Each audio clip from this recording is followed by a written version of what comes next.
À Yverdon-les-Bains, la barre symbolique des 30 000 habitants a été franchie et ce nombre ne va cesser de croître.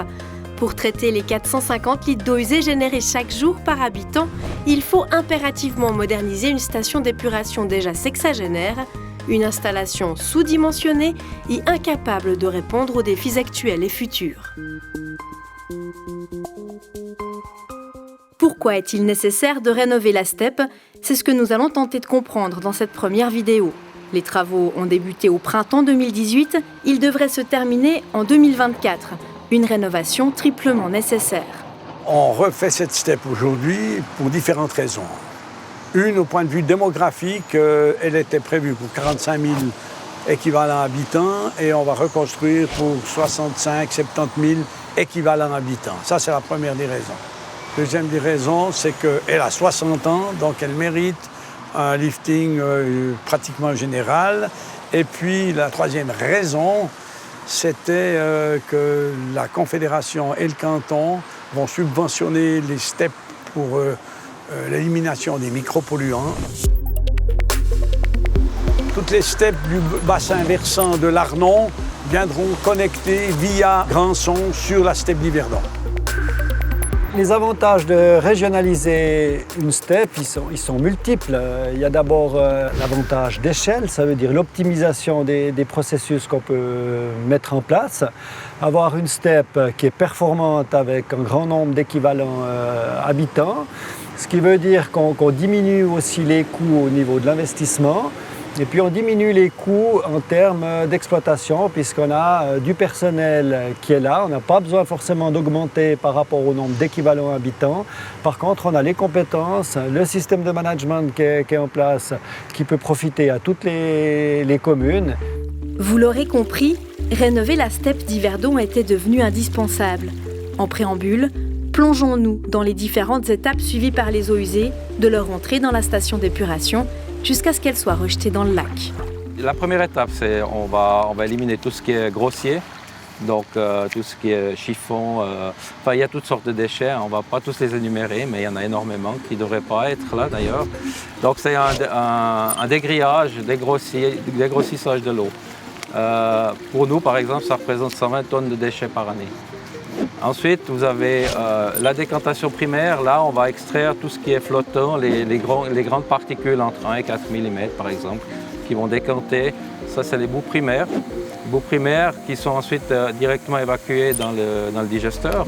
C'est aussi les boues qui produisent le plus de biogaz. Ensuite, on a les biologies, le traitement biologique, donc le traitement carboné. Et c'est là que continue l'épuration de l'eau, donc à l'aide de bactéries qui sont dans ces bassins. Les bactéries vont en sorte consommer le reste de la pollution et on va également éliminer ces bactéries, ces boues en excès, ces boues biologiques en excès dans le digesteur afin de les redigérer encore une fois, de produire un peu de gaz aussi.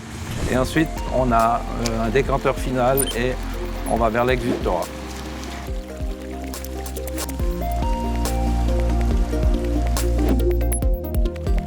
La chaleur produite durant ce processus sera récupérée et utilisée pour alimenter le futur quartier Gare-Lac.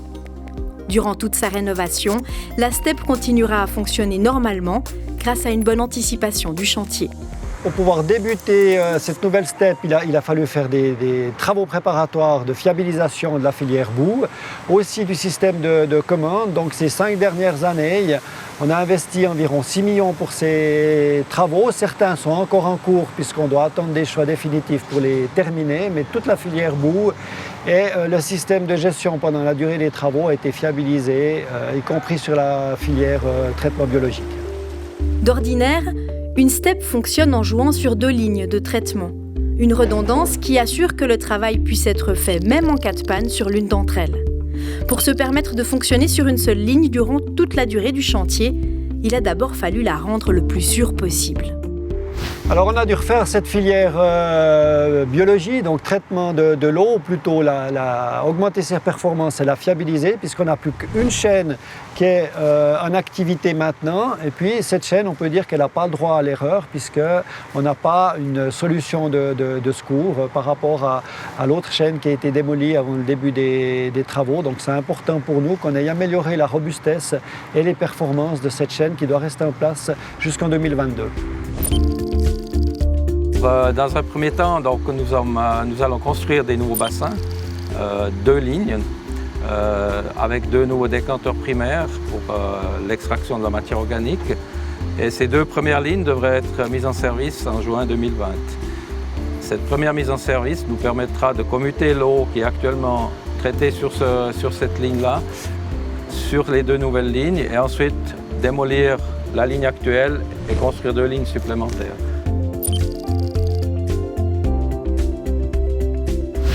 Actuellement, nous traitons environ 10 000 m3 jour et par la suite, ça nous amènera à 17 000 m3 jour.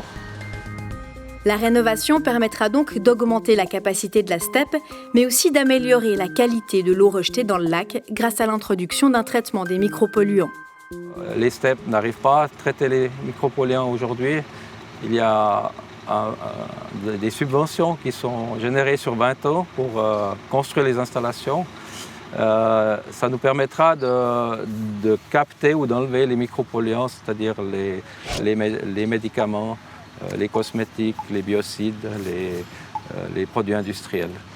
La Confédération et le canton vont subventionner les grandes steppes qui traiteront les micropolluants et non pas toutes les petites steppes qui arrivent à bout de course et qui seront reliées sur la steppe d'Yverdon. Il faut avoir une steppe d'une certaine taille pour pouvoir traiter ces micropolluants.